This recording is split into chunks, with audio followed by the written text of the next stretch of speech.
Namaskar, I'm Shubhendu Ghosh. Welcome to Midday Prime. In the next 1 hour, we bring you all the stories and updates from India and across the world. A BJP press conference there was a short while ago raised the issue of alleged political killings in West Bengal and Bihar. FIR, meanwhile, has been filed against Bhim Army chief and others for using Hathras case as a bait to provoke caste violence. Air Force, meanwhile, has said that it's ready for any two-front war if the need arises. All that and more. First, the big news at the start. BJP hits out at West Bengal government over killing of BJP councillor Manish Shukla in political party office. Alleges that role of police should also be investigated. BJP has called for a 12-hour bandh at Barakpur Lok Sabha constituency.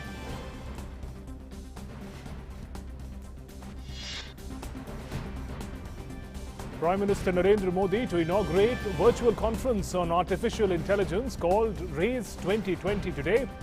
AI experts from 125 countries are coming together to talk about the future at the invitation of IT Ministry and Niti Aayog. Air Force Chief mentions rapid deployment amid the LAC standoff, says prepared for any conventional war, including two-front war.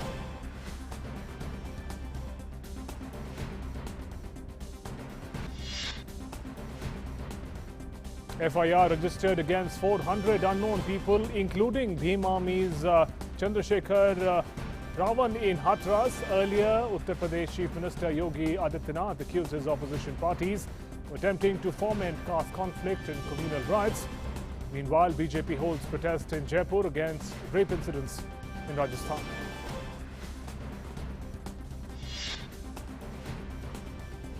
JEE Advanced 2020 results out. Chirag Falor of IIT Bombay Zone is the top ranker. Kanish Kamittal of IIT Roorkee Zone is top ranked female.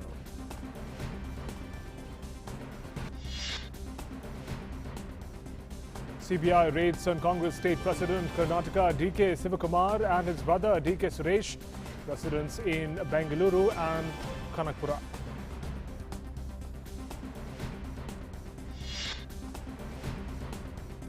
Supreme Court seeks a more elaborate reply from Centre and RBI on loan moratorium issue. Supreme Court asked Centre to place on record recommendations made by the Kamath Committee.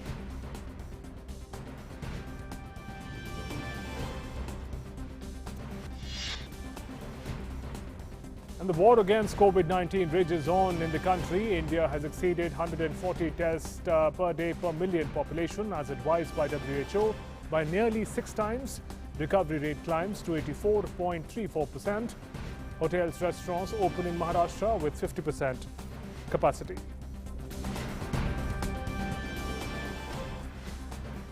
Let's now begin the show with the big story that we're tracking at this hour.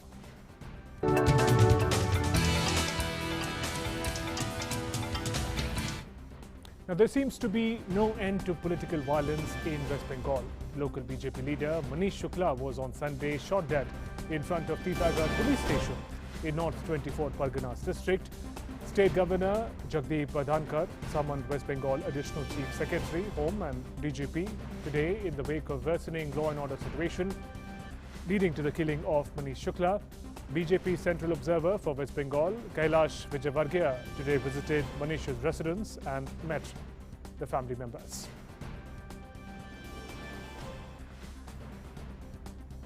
हमारे बहुत अच्छे कार्यकर्ता मनीष शुक्ला, जो कि हमारे लोकप्रिय सांसद अर्जुन सिंह जी के खास सहयोगी थे, टीटागढ़ थाने के सामने उनकी गोली मारकर हत्या कर दी गई। निश्चित रूप से अर्जुन सिंह जी पहले से कहते आए कि वहाँ के commissioner Manoj Verma, additional commissioner Ajay Thakur, इनको दीदी ने मेरी सुपारी के लिए भेजा है। हमें इन पुलिस पर कोई विश्वास नहीं है, क्योंकि पुलिस थाने के सामने अगर हत्या होती है तो कहीं ना कहीं इसमें पुलिस की भूमिका भी संदिग्ध है। इसकी सीबीआई जांच होना चाहिए और इसमें पुलिस की भूमिका की भी जांच होना बहुत ज़रूरी है, क्योंकि अर्जुन सिंह जी ने पहले ही कहा था कि मेरे और मेरे साथियों की जान का खतरा है। मुझे बहुत दुख है ममता जी कि आप इस प्रकार की हीन हरकत कर रही हैं। जनता आपको माफ नहीं करेगी। And meanwhile, BJP spokesperson Sambit Patra said police role should be investigated in this case.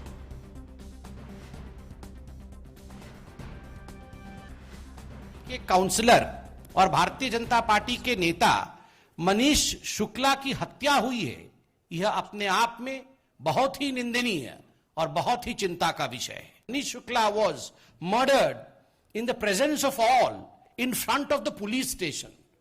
इससे दुखद विषय नहीं हो सकता है।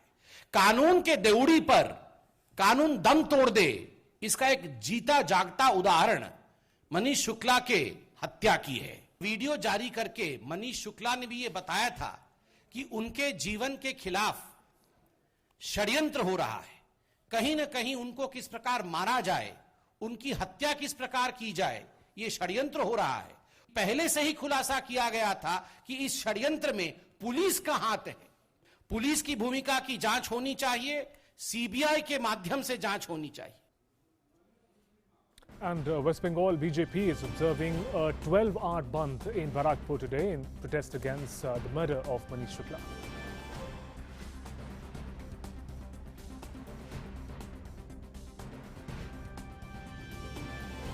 And my colleague Anibrato is joining us on phone line with more updates. Anibrato, what updates can you share with us on this killing? Seems a political killing of Manish Shukla. Also, the role of police itself is in question. What updates, Anibrato? Yeah, situation here in Barakpur has largely become tenuous. As you know, the BJP has warned in protest of the organization leader, Manish Shukla. He was, shot by two bike-borne assailants yesterday evening, and when he was taken to hospital, he was declared dead.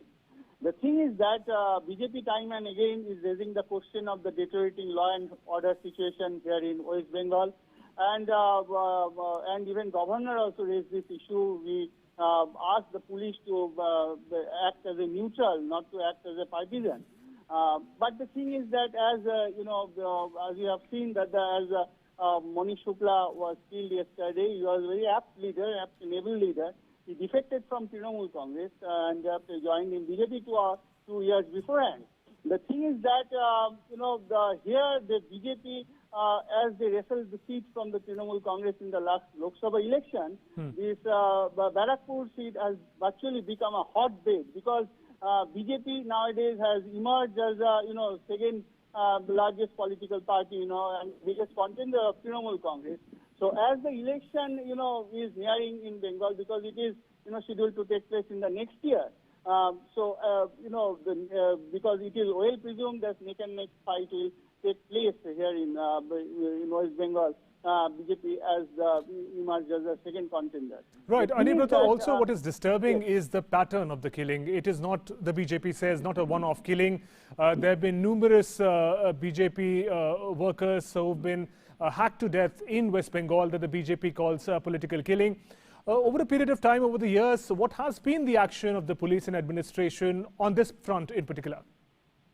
Actually, as you know, whenever this thing happened, because this is not the first time this thing happened here in West Bengal, this thing is happening last 3 to 4 years, and because in every one day or other, this BJP worker and the BJP organized leader are getting, injured or somehow they killed. The police every time saying that it is because of the internal feud of the BJP this is taking place.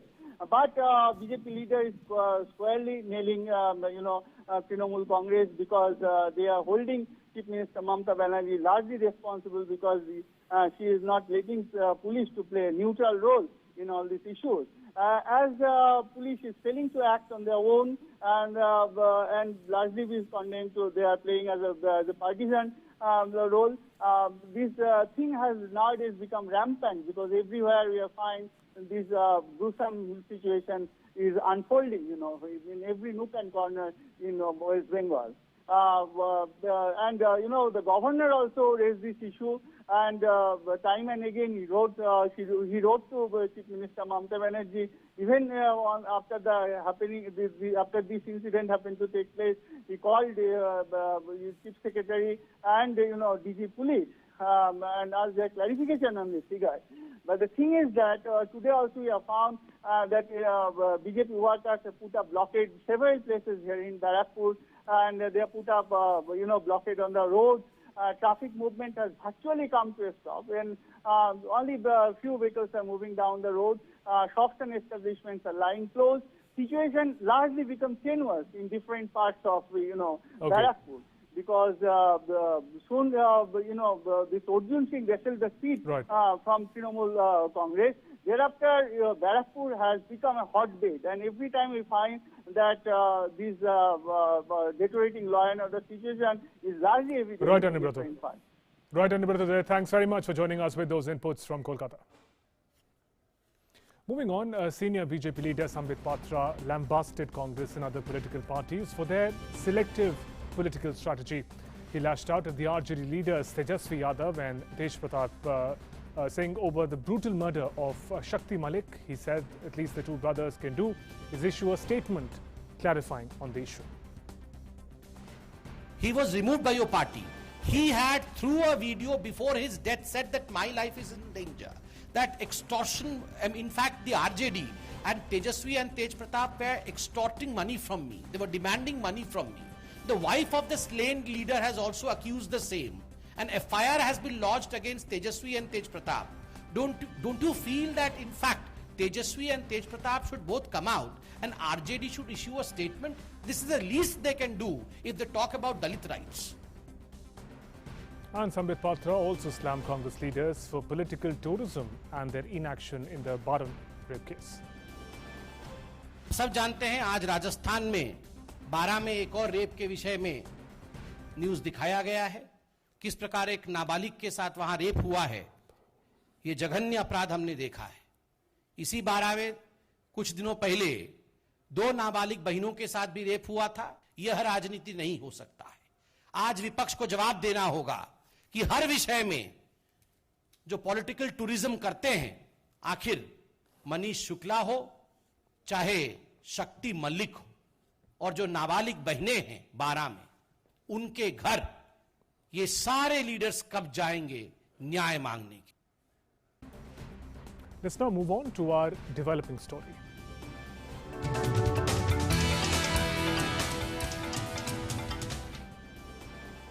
Uttar Pradesh police today filed 3 FIRs in connection with the Hathras case. One of the FIR has been filed against Bhim Army Chief Chandrasekhar Azad for violating Section 144. Chandrasekhar had visited the family of the victim in Hathras. Along with him, around 400 others who are yet to be identified have been booked by the state police. Meanwhile, in his first direct comment on the Hathras issue, Uttar Pradesh Chief Minister Yogi Adityanath has accused the opposition parties of attempting to foment caste conflict in communal riots in the state and the country. He added they're attempting to hamper the ongoing development works in the state to garner political mileage. Chief Minister has also ordered the police department of the state to work with utmost sensitivity and act swiftly in cases related to women and scheduled caste and scheduled tribes. जिसे विकास अच्छा नहीं लग रहा है, वे लोग देश में भी और प्रदेश में भी दंगा, जातीय दंगा भड़काना चाहते हैं, सांप्रदायिक दंगा भड़काना चाहते हैं। इस दंगे की आड़ में विकास रुकेगा, इस दंगे की आड़ में उनकी रोटियां सेकने के लिए उनको अवसर मिलेगा, इसलिए वे नित नए षड्यंत्र करते रहते हैं और इन सभी षड्यंत्रों के प्रति पूरी तरह आगाह होते हुए हमें विकास की इस प्रक्रिया को तेजी के साथ आगे बढ़ाना है। And my colleague Vikas Singh is joining us with more updates on the Hathras case and adjoining issues. विकास, सबसे पहले बताएं कि क्या चार्जेस लगाए गए हैं जो भीम आर्मी के चीफ हैं चंद्रशेखर, उनके और उनके साथ जो 400 लोग थे करीब उनके साथी, उन पे क्या चार्जेस लगाए गए?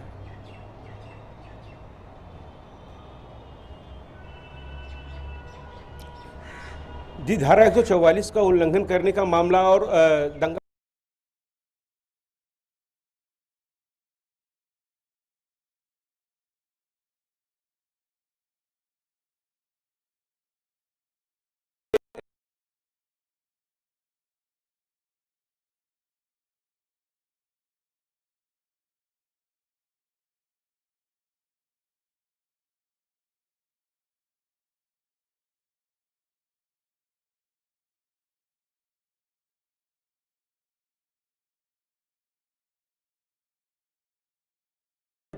प्रेस वार्ता भी होगी।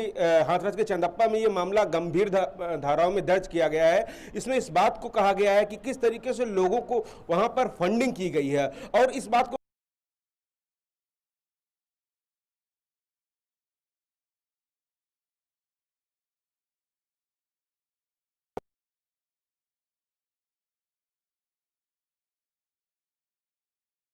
चीजों को फोटो को फोटोशॉप पर एडिट कर तरह फैलाया जा रहा था सोशल मीडिया के माध्यम से और यहां तक कि कुछ लोगों को इस तरीके से गाइड किया जा रहा था कि अगर पुलिस के सामने वो प्रदर्शन करने जाए तो मास्क पहने, अगर लाठियां चले तो किस तरफ जाएं, क्या जाएं, क्या पूरी घटना एक एक घटना को साजिश देने की बात कही जा रही है। और इन गंभीर धाराओं में जो मुकदमे दर्ज हुए हैं, मैं जो है कह रहे हैं आपको बताना चाहूंगा उन धाराओं के बारे में कुछ कि धारा 109, 120B, 124A, 124A, 153, 153A1 जी, 195, 195, 485, 488, 569 इस तरह की बेहद ही गंभीर धाराएं हैं। और इस तरीके की साजिश मुख्यमंत्री ने इससे पहले भी इस बात की आशंका जताई थी कि प्रदेश में जिस तरीके से कामकाज चल रहा है कुछ लोगों द्वारा, कुछ बाहरी लोगों द्वारा ऐसी साजिश की जा सकती है। और हाथरस में कुछ एक ऐसी फर्जी साइटें आई हैं, हाथरस जस्टिस फॉर विक्टिम, इस तरीके की जो कह रहे हैं हैशटैग से लोगों का जब पता लगाने की कोशिश की जा रही है, निश्चित रूप से बड़ी एक वो जो सामाजिक सौहार्द को बिगाड़ने की कोशिश कर रही है। और खासतौर से इस जैसे घटना है, सरकार की तरफ से जो कार्रवाई की, जांच बैठा दी गई है, सीबीआई जांच के बाद जरूर वो बड़े नाम भी इसमें खुलासे होंगे जिस तरीके से जो इस घटना के पीछे बड़ी घटना हुई है। प्रदेश के आला हाथरस केस में जो हुए हैं। विकास, आप मेरी आवाज सुन पा रहे हैं? विकास, ये भी बताएं कि हाथरस केस में जो की अक्यूज्ड हैं उन पे अब तक क्या कार्रवाई हुई है, उसमें आप क्या अपडेट दे सकते हैं हमें, जो इस केस में की अक्यूज्ड है?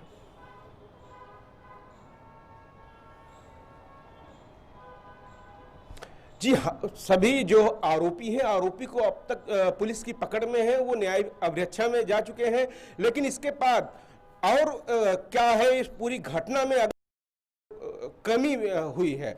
जिस तरीके से प्रमुख सचिव गृह और डीजीपी गए, परिवार से मिल के आए, उन्होंने परिवार का दर्द जाना, परिवार से एक एक बात को पूछा कि उनको क्या क्या चीजों पर दिक्कत आई, कौन कौन सी चीजें हैं। उसके बाद तत्काल लौटकर आए और जिस तरीके से कार्रवाई की बात की गई, अगर उनमें किसी घटना, किसी व्यवस्था में कोई कमी पाई गई तो पुलिस अधिकारियों से लेकर पुलिस के एक छोटे कर्मचारी कांस्टेबल तक पर भी कार्रवाई की गई। आगे जिस प्रकार की अगर घटना की कार्रवाई में कोई कमी रह जाती है तो उस पर भरोसा देके आए हैं, परिवार को भरोसा इस बात का दिलाया जा रहा है। शायद ही इस बात का भी अंदेशा जताया जा रहा है कि जिस तरीके से कई राजनीतिक दल, एक परिवार के साथ घटना होती है, गंभीर घटना होती है, सभी को संवेदना व्यक्त करनी चाहिए, लेकिन संवेदना व्यक्त करने के साथ ही उस परिवार के दुख दर्द में शामिल होने के साथ में ही अपनी राजनीतिक रोटियां सेकने की जो बात है वो जो है कह रहे लोगों को गवारा नहीं करती है। और खासतौर से सोशल मीडिया पर जिस बात पर FIR आज दर्ज कराई गई है कि ये एक राजनीतिक एक दंगा भड़काने की साजिश हो सकती है, सांप्रदायिक सौहार्द बिगाड़ने की साजिश हो सकती है, इसके पीछे बाहर के कुछ देशों की भी फंडिंग इस पर इन्वॉल्व की गई है कि आप किस तरीके से क्या घटनाएं करें, क्या रिएक्ट करें, सोशल मीडिया पर क्या पोस्ट डाले, किस तरीके की पोस्ट डाले, लोगों की भावनाएं आहत हो और एक जातीय वर्ग का विकास। धन्यवाद विकास आपका इन सभी अपडेट्स के साथ हमारे साथ जुड़ने के लिए। My colleague Vikas Singh giving us update on the Hathras case. Some 4 cases for FIR against 400 people has been filed, including Bhim Army Chief Chandrasekhar. Now moving on to our national prime segment.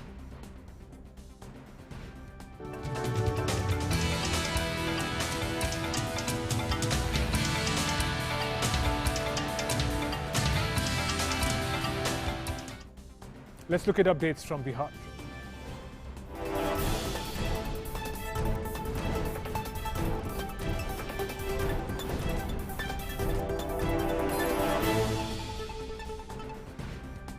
Bihar elections 2020. Bharatiya Janata Party is likely to announce its first list of party candidates for the 3-phase Bihar Assembly elections today. The BJP's Central Election Committee yesterday evening held a meeting to finalize the names of almost all candidates for the Bihar polls. The meeting was attended by Prime Minister Narendra Modi, Party President JP Nadda, Home Minister Amit Shah, among others. At the meeting, senior leaders discussed names and deliberated upon a list of probable candidates. Voting for the first phase will take place on 28th October for the 71 assembly seats. Nomination filing for these seats has started from 1st October. The last date for filing nominations for the first phase is 8th October, while the date for withdrawal of nomination is 12th October. Counting will take place on 10th November for Bihar Assembly elections.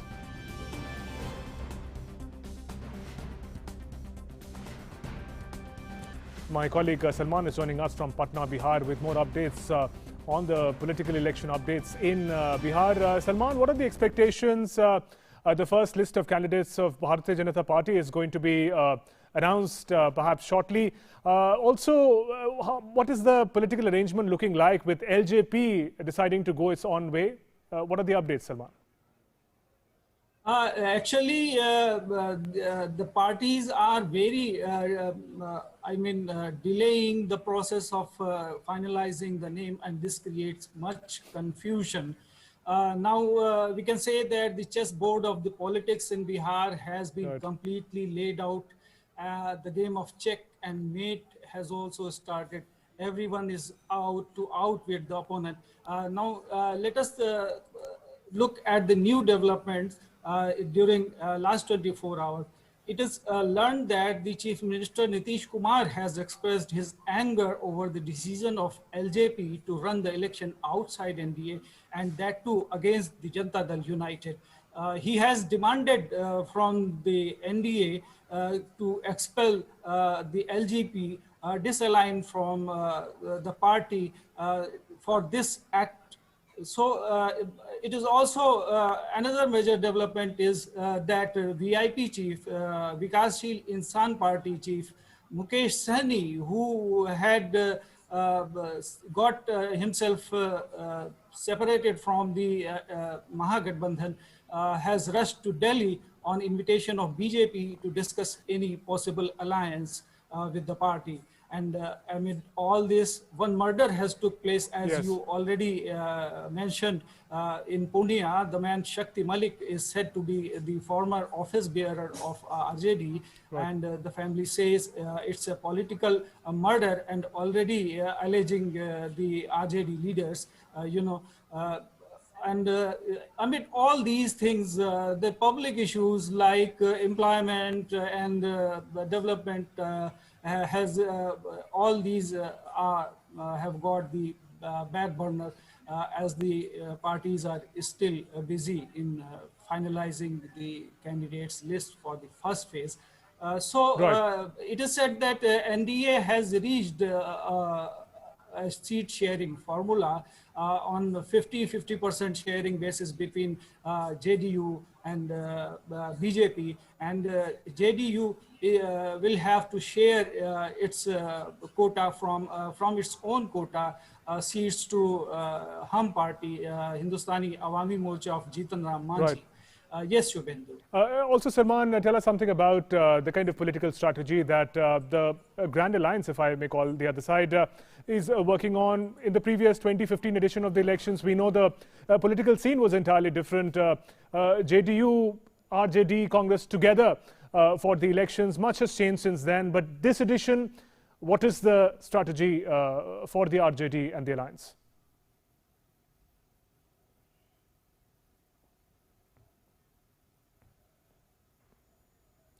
All right, I think we lost the web connection with Salman. We'll connect with Salman a little later again. Thanks, Salman, for the updates that you could share with us. Moving on, Prime Minister Narendra Modi will inaugurate a mega virtual summit on artificial intelligence called RAISE 2020 today. The 4-day summit is the first of its kind, global meeting of minds on artificial intelligence to drive India's vision for social transformation, inclusion and empowerment. Organized by Government of India, Niti Aayog, the event will witness robust participation from global industry leaders, key opinion makers, government representatives and others.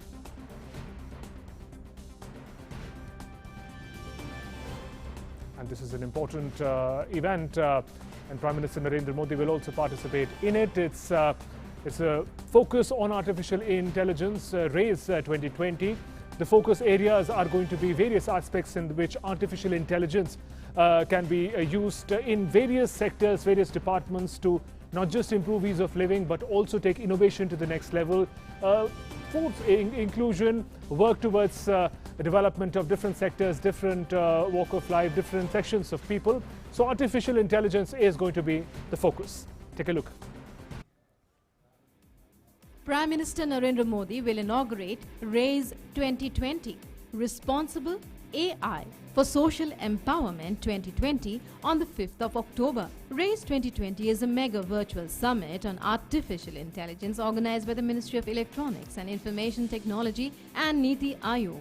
RAISE 2020 will be a global meeting of minds to exchange ideas and chart a course for using artificial intelligence for social transformation, inclusion and empowerment in areas like healthcare, agriculture, education and smart mobility, among other sectors. The RAISE 2020 summit will also feature some of the most exciting startups working in artificial intelligence related fields. It is a conference which has participants from over about 120 plus countries. It is a conference with all the top stalwarts in the AI world, and it has a conference which has 43 sessions with 220 speakers and almost 125 countries, and all the top AI experts, practitioners, policymakers will all be participating in it. The kind of talent we have, the kind of an opportunity we see before ourselves, this conference will act as a wonderful forum where we will get to see some of the finest experts from the area of technology, from the area of AI, not only from India but from across the globe. At the RAISE 2020, delegates and experts in research policy and innovation on artificial intelligence will join from 125 nations across the globe. The summit will discuss cross-sector subjects like leveraging AI for pandemic preparedness, the impetus that innovation places on digitization, inclusive AI, partnerships for successful innovation, etc. Industry analysts predict that AI could add up to $957 billion to India's economy by 2035. RAISE 2020 will facilitate an exchange of ideas to create mass awareness about the need to ethically develop and practice AI. In the spirit of Sabka Saath, Sabka Vikas, Prime Minister Modi plans to leverage AI for inclusive development, representing the country's AI for All strategy. Home to the world's third largest startup ecosystem, elite science and technology institutions like the IITs, robust and ubiquitous digital infrastructure, India is well positioned to become a global leader in the development of artificial intelligence. India has the capability to stand out in the international community, not just as a leader in the artificial intelligence field, but also as a model to show the world how to responsibly direct AI for social empowerment. DD India. Moving on, Indian Air Force Chief RKS Bhadoria today said, the emerging threat scenario in our neighborhood and beyond mandates need to have a robust capability to fight across the entire spectrum of modern warfare. The emerging threat scenario in our neighborhood and beyond mandates a need to have a robust capability to fight across the entire spectrum of warfare. We conduct bilateral and multilateral exercises with leading air forces of the world. Operationally, we are amongst the best. Our vision is to continue to scale up our combat capability and credibility as a force to reckon through modernization and operational training, and substantially increase indigenous equipment to achieve self-reliance and strategic autonomy. And Bhadoria also spoke on deployment of Air Force in Ladakh. We have deployed across to all relevant operational locations that is required to access this area. The details of our deployment I obviously can't go into, but be rest assured that we have deployed strongly and are firmly in place to handle any contingency. With respect to your question on whether we are in position to take on China in that area, of course we are.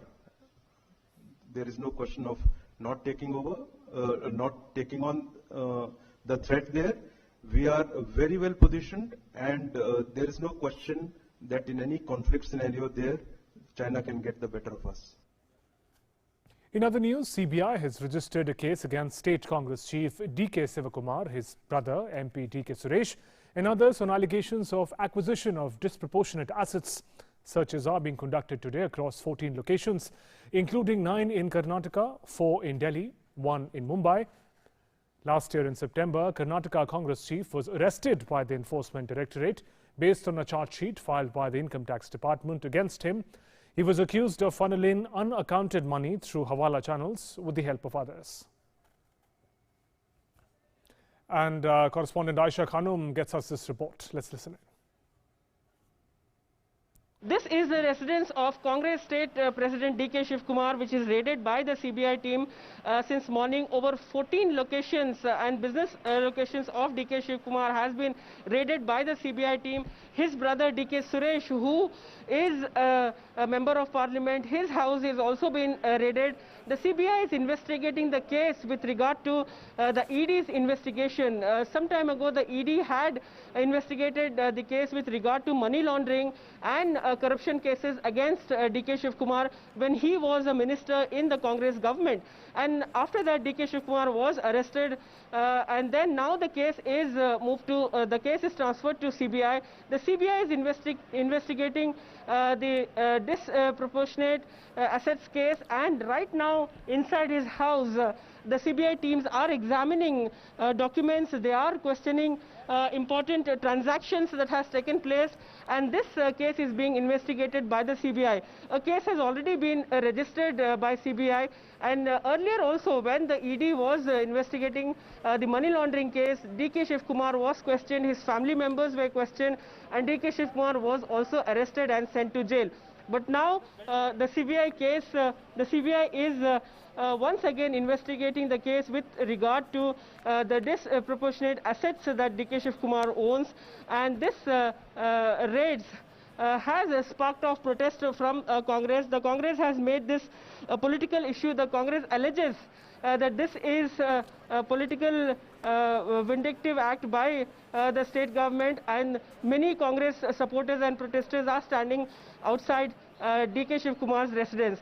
So it will be very interesting to see what the next step will be by the CBI, and will CBI take into custody DK Shivakumars? That is a big question right now, but at the moment the raids are happening and the CBI teams are examining important documents in.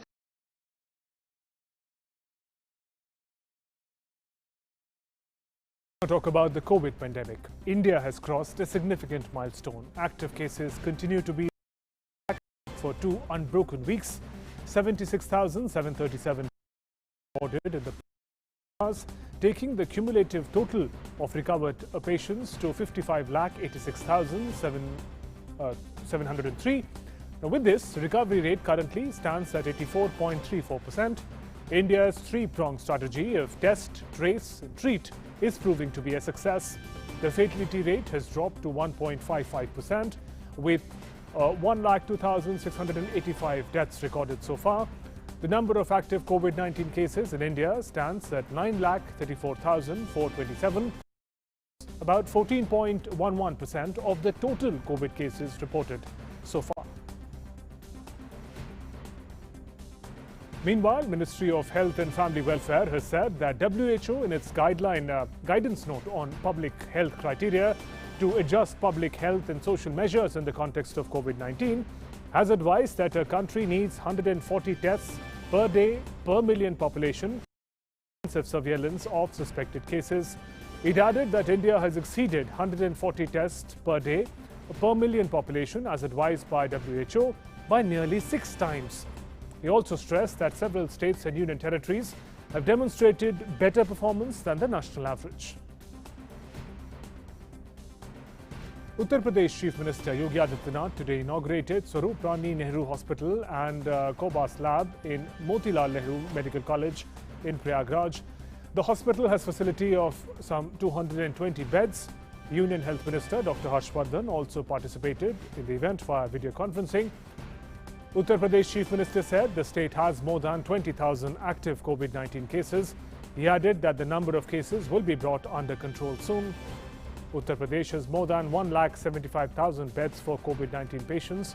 Over 2 lakh tests are being conducted daily. There's no dearth of medicines, masks and PPE kit, according to the administration.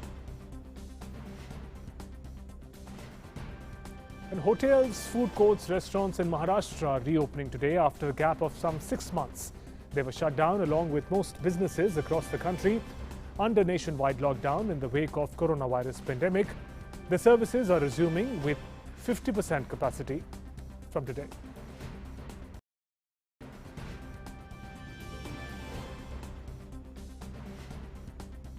Time now for all the updates from the world of business and finance.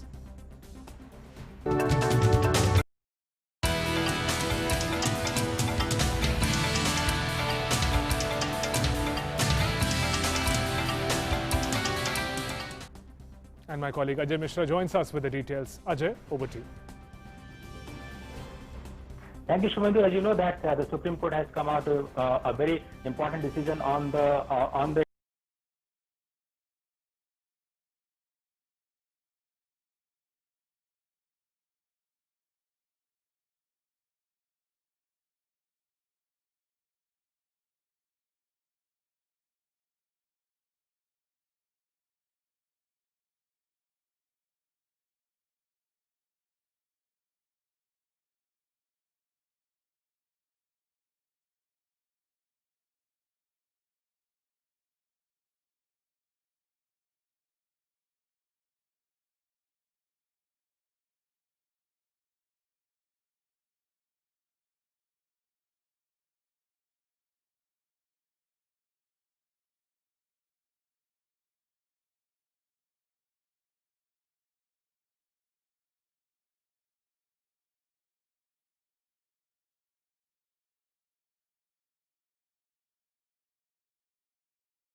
encouraging part from the markets, but today's big news point Council meet, Shubhendu, and you know that in the 41st GST Council meet, the state governments were given 2 options for either either choosing the 97,000 crore of compensation sales due to the GST only, or the state have the option to go for borrowing for 2.35 lakh crores, which is the total loss to the revenue to the central and state governments put together.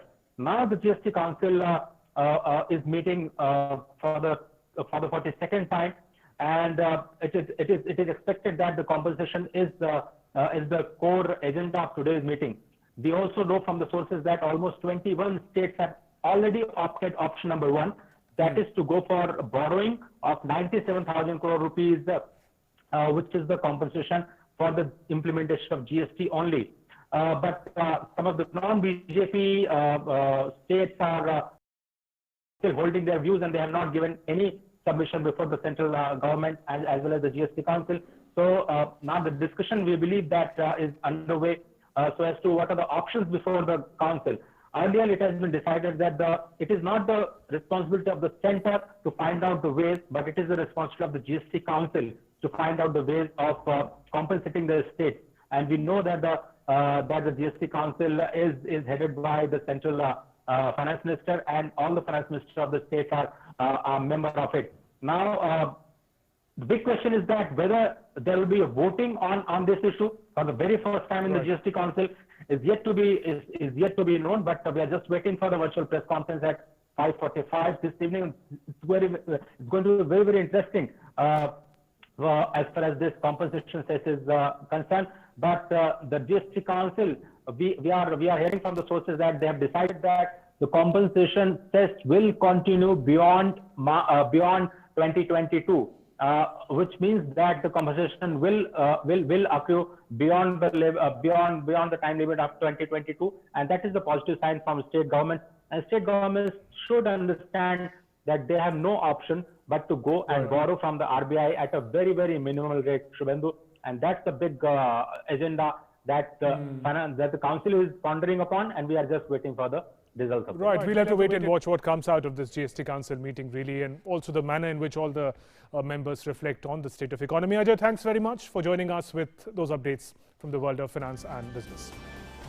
Let's now find out what's making news across the world.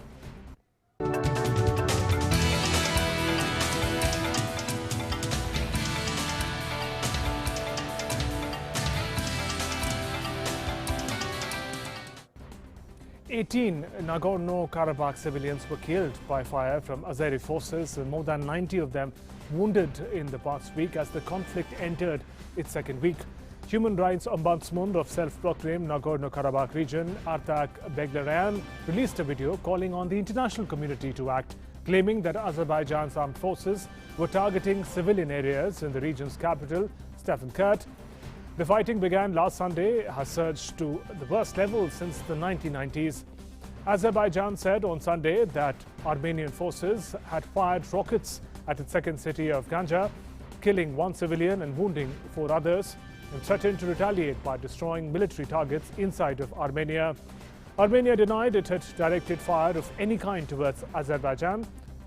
The leader of Nagorno-Karabakh said his forces had targeted a military airbase in Ganja, but later stopped firing in order to avoid any civilian casualties. 2 establishment parties looked set to dominate the Kyrgyzstan's parliament after Sunday's election. It remained unclear if they could form a grand coalition after a series of internal rifts plagued the previous ruling alliance. The Bermdik Unity Party of President Sornabay Jeenbekov's closest supporters led the count with 24.53% of the vote, according to preliminary data published by Central Asian countries' election authorities. Just 4 parties out of 16 contesting 120 seats in single-chamber parliament. The 3 parties that failed to clear the threshold denounced the results on Sunday evening, 2 of them staging a brief protest on the central square of capital Bishkek, which they said would continue today. The country of 6.5 million people has a history of political turmoil. In the past 15 years, 2 presidents have been toppled by revolts. The third is in prison after falling out with his successor. Further instability would be a concern for Russia. Moscow operates a military base in the former Soviet Republic, is already dealing with major crisis involving allies Belarus and Armenia. Let us now look at the updates on COVID-19 front from across the world. Death toll has crossed the 10 lakh mark globally. As per the latest update, 10.42 lakh people have died worldwide due to COVID-19, while over 3.54 crore people have been affected by the pandemic worldwide. As many as 2.66 crore people have recovered from the virus so far. United States continues to top the global tally, being the worst hit country by the pandemic so far. The US has the highest number of cases with over 76.36 lakh infected and more than 2.14 lakh casualties due to COVID-19. In terms of death toll, Brazil stands second on the tally with over 1.46 lakh deaths. There are more than 49.15 lakh cases of COVID-19 in Brazil itself.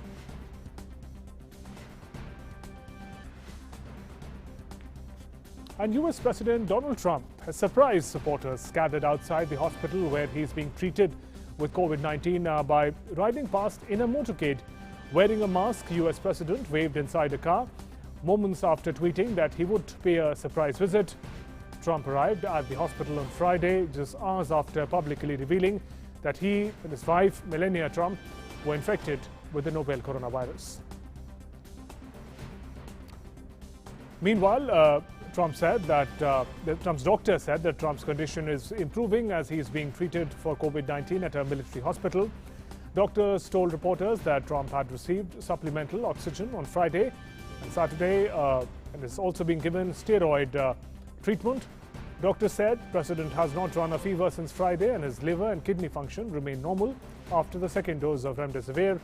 Trump could return to the White House by this evening, while the doctors would continue his 5-day course of intravenous antiviral drug remdesivir. And New York is planning to reimpose lockdown in areas where COVID-19 positivity rate has spiked. Non-essential businesses, public, private schools in 9 identified areas will remain closed if the governor approves shutting down. These 9 areas have witnessed record increase in COVID-19 cases since last 7 days. New York City has so far reported 4,99,260 cases of the virus with more than 33,000 deaths.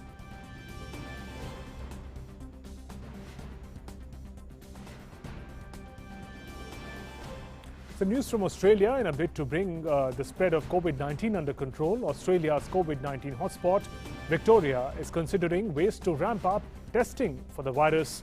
Victoria accounts for 90% of the country's COVID-19 casualties. Australia has over 27,130 cases of the virus with more than 890 fatalities.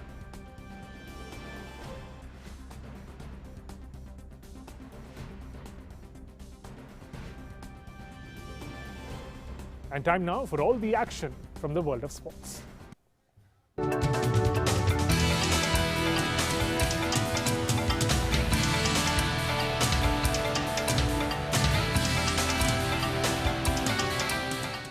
First, let's take a look at the marked clashes on day 9 of the French Open. World number 1 Novak Djokovic looks to strengthen his bid for an 18th Grand Slam title and second French Open trophy as he takes on number 15 seed Karen Khachanov in the 4th round later today. Despite all his controversies off the court, Novak Djokovic has been in incredible form this year. The meeting at French Open will be the 5th between the two players, with Novak Djokovic currently leading the head-to-head 3-1.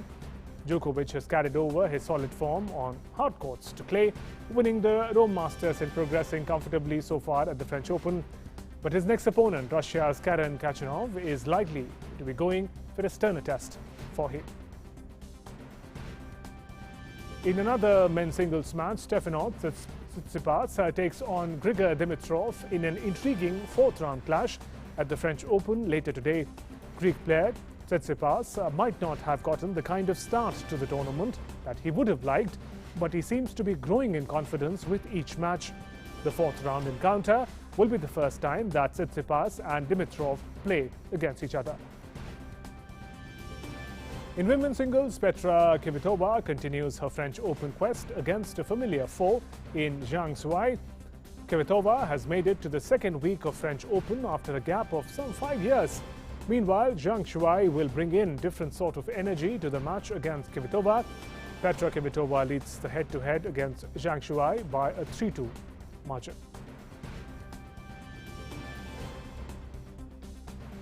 And a big turnaround was witnessed on day 8th of the French Open. Polish teenager Iga Swiatek damped up seed Simona Halep out of the French Open with a crushing 6-1, 6-2 victory to make her maiden Grand Slam quarterfinals. It will be the first career quarterfinals at the Grand Slam for Swiatek. The former Wimbledon junior champion will next meet Italian qualifier Martina Trevisan.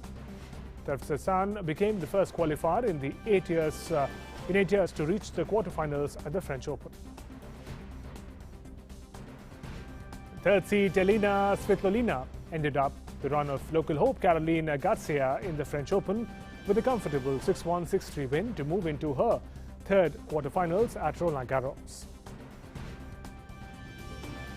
Italian teenager Jannik Sinner became the first debutant to reach the French Open quarterfinals since Rafael Nadal in 2005, when he downed German 6th seed Alexander Zverev 6-3, 6-3, 4-6, 6-3.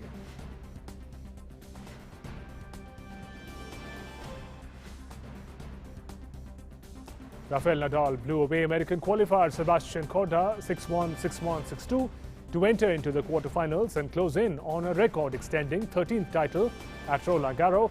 He will next face Jannik Sinner.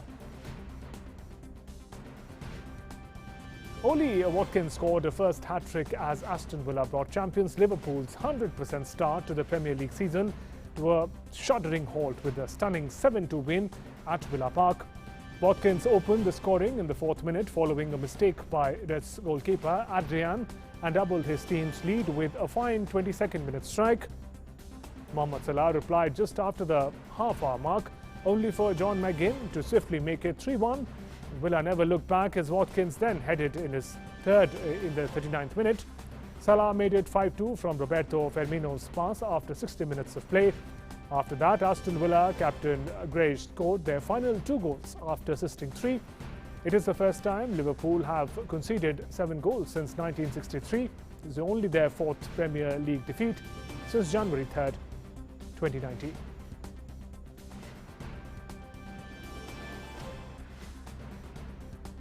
And Manchester United suffered their joint heaviest Premier League defeat with a 6-1 home thrashing at the hand of Tottenham to further darken the bleak mood at the Old Trafford.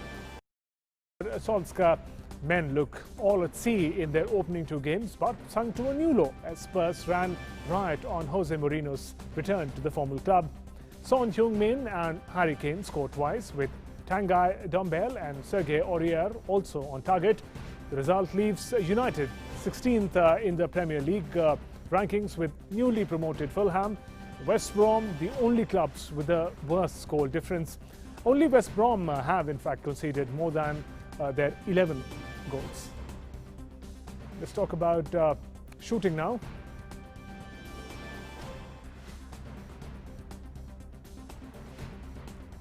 Indian Olympic quota winner Yashwini Singh Deswal won the 10-meter air pistol event in the 5th edition of the International Online Shooting Championship. The 23-year-old world number 4 shot a score of 241.7 to win the title by a clear margin of 3.1 points. Yashwini, who had won a gold at last year's IAF World Cup in Rio de Janeiro, shot the best qualification score of 577. In time now to find out what's in store in Live Prime today.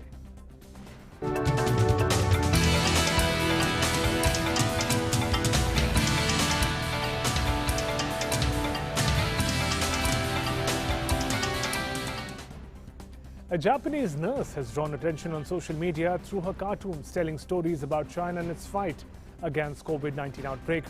With a lively drawing style, easy to understand explanation and best wishes in difficult times during the epidemic outbreak, Jiang has gained a large number of fans in China. Iwasaki Haruka was initially sent to Beijing by Japan Overseas Cooperation volunteers in the summer of 2018. Worked as a volunteer nurse in China-Japan Friendship Hospital. Her Chinese colleagues affectionately refer to her as Jiang because of her name has the same Chinese character as the popular panda cub Jiang that was born at the Ueno Zoo in Tokyo.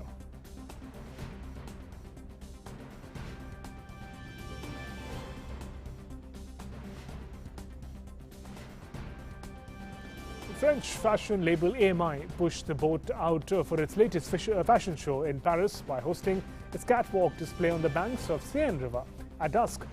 The brand, founded just under 10 years ago by designer Alessandra Mattiusi, is one of a reduced number presenting collections with physical events this season after some labels opted for digital displays and videos of Paris Fashion Week. Models, including some regular Parisians, paraded AMI's latest looks on the quay by the river as guests looked on from a barge surrounded by Paris's romantic bridges, where passersby stopped to watch. Multiple screens inside the boat allowed the audience to have a closer look at the runway. The collection was a major women's wear, one for the brand, which first erupted on the scene with men's clothing.